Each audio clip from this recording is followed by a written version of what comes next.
Salut à tous, c'est Flo du LabTech, j'espère que vous allez bien. Aujourd'hui on se retrouve pour le lancement des nouvelles cartes d'AMD, les RX 6800 et 6800 XT. Ce qu'on peut dire c'est qu'AMD a fait très fort, mais ça c'est pas toujours dans le bon sens du terme, on verra ça ensemble. Comme d'habitude, si la vidéo vous plaît, n'hésitez pas à mettre un pouce bleu, ça m'aide énormément. N'hésitez pas non plus à vous abonner, sans oublier d'activer la cloche. Si vous avez des questions ou si vous avez tout simplement envie de parler d'hardware avec une communauté de passionnés, n'hésitez pas à rejoindre mon Discord. Le lien est en description. Aujourd'hui, on va parler du lancement plutôt catastrophique d'AMD. En effet, je crois qu'ils ont même réussi à faire pire qu'NVIDIA. Et on va tempérer un peu, vous allez voir pourquoi. On va aussi traiter des performances des cartes. Et dans ce registre-là, on va pas se mentir, AMD n'a pas été tendre avec NVIDIA et c'est tant mieux. Allez, c'est parti!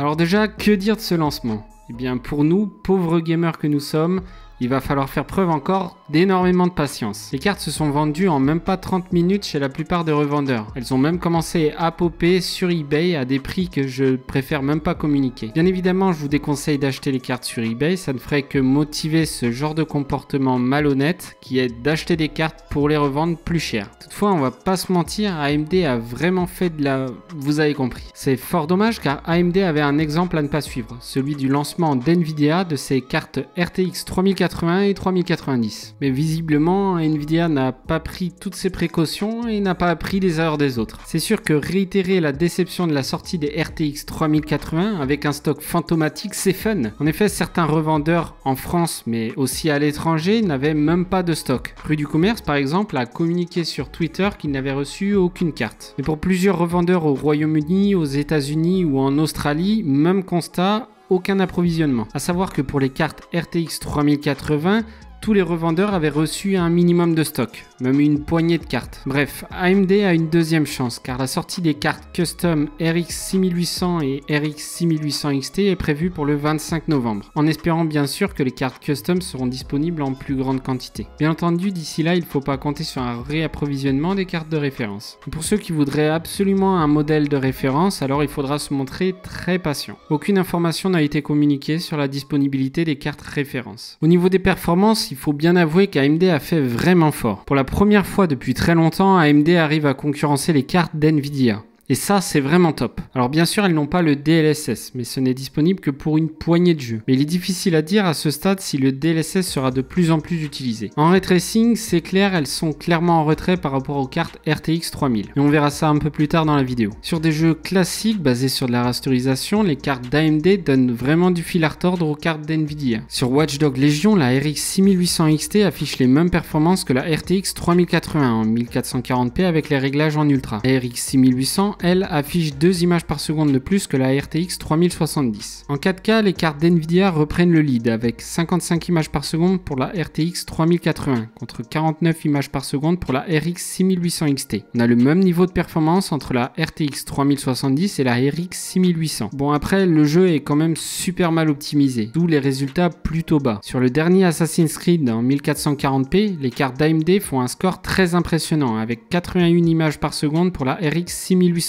et 89 images par seconde pour la RX 6800 XT. Même la RX 6800 surclasse la RTX 3090 de quelques images par seconde. Et ça fait mal pour Nvidia. En 4K, les cartes Nvidia reviennent dans la course, avec seulement une image par seconde entre la RTX 3090 et la RX 6800 XT. Et on constate un écart de 10% de performance entre la RX 6800 et la RTX 3070. Sur Death Stranding, en 1440p, la RX 6800 XT surclasse toutes les autres cartes. La RX 6800 affiche 149 images par seconde contre 134 images par seconde pour la RTX 3070. Elle se situe donc entre la RTX 3070 et la RTX 3080. En 4K, comme sur la plupart des jeux, les cartes d'NVIDIA rattrapent le retard, voire dépassent les cartes d'AMD. C'est surtout vrai pour la RTX 3090, qui affiche assez souvent de meilleures performances en 4K que son homologue de chez AMD, la RX 6800 XT. La RX 6800, elle, affiche 10 images de plus que la RTX 3070, soit 12% de performance en plus. Sur Shadow of the Tomb Raider en 1440p, la RTX 3080 est légèrement plus puissante que la RX 6800 XT, avec 3 images par seconde d'écart. La RX 6800, elle, reste au-dessus de la RTX 3070, avec 14 images par seconde d'écart. En 4K, l'écart se creuse avec la RTX 3080 qui domine la RX 6800 XT de 8 images par seconde, soit 10%. La RX 6800 affiche 70 images par seconde contre 64 images par seconde pour la RTX 3070. Bref, je vais pas faire tous les jeux, mais en 1440p, la RX 6800 XT affiche 3% de performance en plus que la RTX 3080 dans les 18 jeux testés. Et la RX 6800 affiche 14% de performance en plus comparé à la RTX 3070. En 4K, la RTX 3080 est en moyenne 5% plus performante que la RX 6800 XT. La RX 6800 est plus performante que son homologue de chez Nvidia de 15% environ. Pas trop de surprise au niveau du ray tracing. Globalement, les cartes d'AMD sont en retrait comparées aux cartes d'Nvidia. C'est pas systématique dans tous les jeux, mais globalement, la tendance est en faveur d'Nvidia. Sur des jeux comme Control, hors DLSS bien sûr, la RX 6800 XT affiche 23 images par seconde contre 36 images par seconde pour la RTX 3080, le tout en 4K.